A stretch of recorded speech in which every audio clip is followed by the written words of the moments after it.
කිරි දෙන මවට දිව ඔසුවක් වගේ මේවා පස්පංගුවම හෙළ ඔසු අතරට ආවා බොහොමක් ලෙඩ රෝග ඉන්සුව පත් ඌවා අගුණ මැල්ලුමෙන් බත් පත රස ඌවා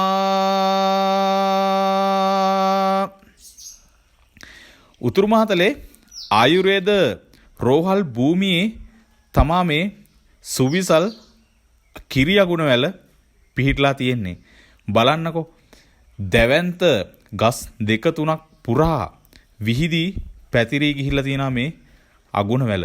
මෙහි විශාලත්වය තමයි පුදුමය. ඊටාම සුවිසල් කිරි අගුණ වැලක් තමයි මෙහි අපට දැක ගන්න පුළුවන්. මේ අගුණ වැල දිහා බලපුවාම මේ වසර ගණනාවක් පුරා වැඩුණු වැලක් බව අවිවාදයෙන් අපිට සඳහන් කරන්න පුළුවන්. බලන්නෙහි විශාලත්වය මුල කොතරම් විශාලද බලන්න. දැවැන්ත ගස් දෙක තුනක් පුරා විහිදී පැතිරී පවතිනවා මේ කිරි අගුණ වැල. දේශීය හෙළ වෙදකමේදී මෙහි පස්පංගුවම විවිධ වෙදකම් සඳහා අපි භාවිතයට ගන්නවා. සෙම් රෝග, සුදු කබර, අර්ශස්, ගෙඩි වන, ගෙඩි වෙදකම, ඒ වගේම සුවසන ආබාධ, ඇස් වෙදකම, සර්ප වෙදකම, පිස්සු බලු වෙදකම, පණුව අමාරුවට, ඒ වගේම මානසික ආතතිය සඳහාද මේ කිරි අගුණ ඊටාම ගුණදායක බව අපේ හෙළ වෙදකමේ සඳහන්. ඒ වගේම අපේ ආහාර සංස්කෘතිය ඇතුලේ ශ්‍රී ලංකාවේ ආහාර කියන්නේ සංස්කෘතියක්.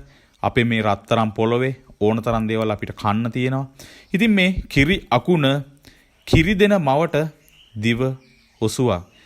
කිරි දෙන අම්මගේ කිරි වැඩෙන්නත් මේ අගුණ තමා ඒ කාලේ අදටත් ලබා දෙන්නේ. ඉතින් මේ වගේ බොහෝ වැදගත්කම් තියෙන ශාකයක් තමා මේ අගුණ. මේකේ කිරි අගුණ සහ තිත් අගුණ කියලා ಜಾති දෙකක් තියෙනවා.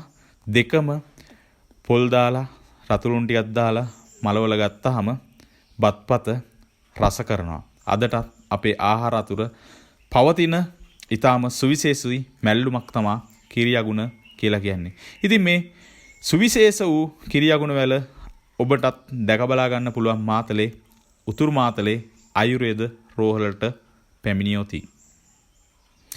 දිවයිනේ ජනශ්‍රුති ගැන කතා කරන ප්‍රමුඛතම YouTube නාලිකාව subscribe කරලා තියාගන්න. අපේ Facebook page එකත් follow කරන්න, like කරන්න, share කරන්න, තව කෙනෙකුටත් බලන්න.